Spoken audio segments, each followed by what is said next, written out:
Hello my friends, welcome to my YouTube channel. अगर आप लोगों को मेरी स्टोरी चैनल की स्टोरी अच्छी लगी तो लाइक शेयर सब्सक्राइब जरूर से जरूर करना। मेरा नाम गीता है।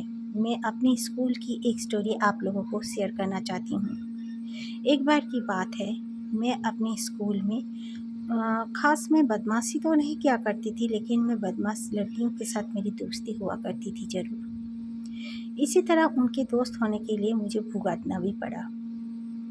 हमारे कुछ वजह से 3 दिन का स्कूल का छुट्टी था।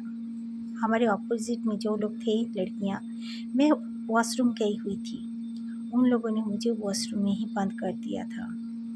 मैं बहुत बुला रही थी सबको, लेकिन कोई सुन नहीं पा रहा था। ना जाने क्यों क्या हुआ था, मुझे कुछ समझ में नहीं आ रहा था। लेकिन वहाँ से जाना आना तो करते हैं सब कोई। मेरी आवाज़ क्यों नहीं सुनाई दे रही है।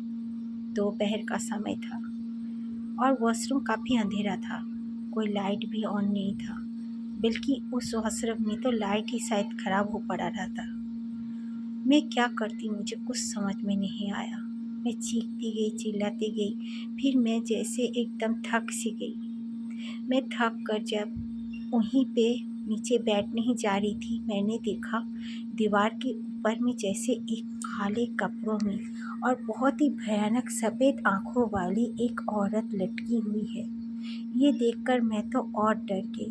मैं चीखना चाह रही थी, चिल्लाना चाह रही थी, पर मेरे आवाज़ मुँह से नहीं निकल रहा था। मैं बहुत मुश्किल से दरवाज़ा के पास आई सामने और उसे धकेलने लगी। मेरे मुँह से बस इतना निकला था, मेरे प्रभु का नाम। मेरा प्रभु का नाम निकलते ही ना जाने क्या हुआ, मैं शायद बेहोश भी हो गई थी। जब होश आया तो मैं हॉस्पिटल में थी। मेरी मॉम काफ़ी रो रही थी। वो सारे मुझे बोलने लगे, क्या हुआ क्या हुआ। मैंने उनको सारी बातें बता दी। उन लड़कियों को पनिशमेंट भी मिली, रेस्टिकेट कर दिया गया और मैंने भी स्कूल छोड़ दिया। लेकिन ना जाने क्यों वो यादें मुझे पीछा नहीं छोड़ रही थी। बार बार सपने में मुझे वही औरत याद आती और मुझे दिख जाती। और फिर एक दिन ऐसा हुआ, रात का समय था। मेरी मम्मी और मेरे पापा मार्केट गए हुए थे। तब 9 के ओवर हो चुका था। मेरे मम्मी पापा रिटर्न नहीं आए थे। मेरी दीदी अपने कमरे में बैठ के पढ़ाई कर रही थी।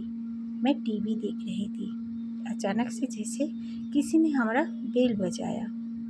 मैंने दरवाज़ा खोला तो मैं देखती हूँ हमारे जो मेन गेट है उसके पास वही औरत खड़ी है। मैं ज़ोर से चीखती हूँ और गिर जाती हूँ नीचे। उसके बाद जब उठी, मेरे मम्मी पापा मेरी दीदी सब मेरे सामने थे। दीदी को तो पूछने पर उसने कहा मुझे कोई कॉलिंग बेल का आवाज़ आया ही नहीं। मैं ताज्जुब हो गई थी। उसके बाद और 2-3 बार ऐसे हुआ। फिर मम्मी ने मुझे एक बाबा जी के पास लेकर गए। मैंने बाबा जी से सारी बात मैं बताऊंगी सोची, लेकिन वो बाबा ने खुद ही मुझे कह दिया कि तेरे साथ ऐसा ऐसा हो रहा है। जिस वॉशरूम में मुझे नहीं जाना चाहिए था, मैं वहीं पे चली गई थी। तो खैर, वो बाबा जी ने मुझे कुछ मंत्र बोलने के लिए बोले रात को, और फिर सुबह नहाने के बाद फिर कहा कि सब ठीक हो जाएगा, चिंता मत कर।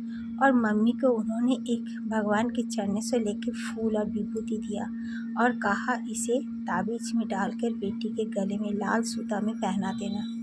मम्मी ने वैसे ही किया। उसके बाद गॉड ब्लेस, मुझे वो औरत सपनों में भी दिखना बंद हो गई।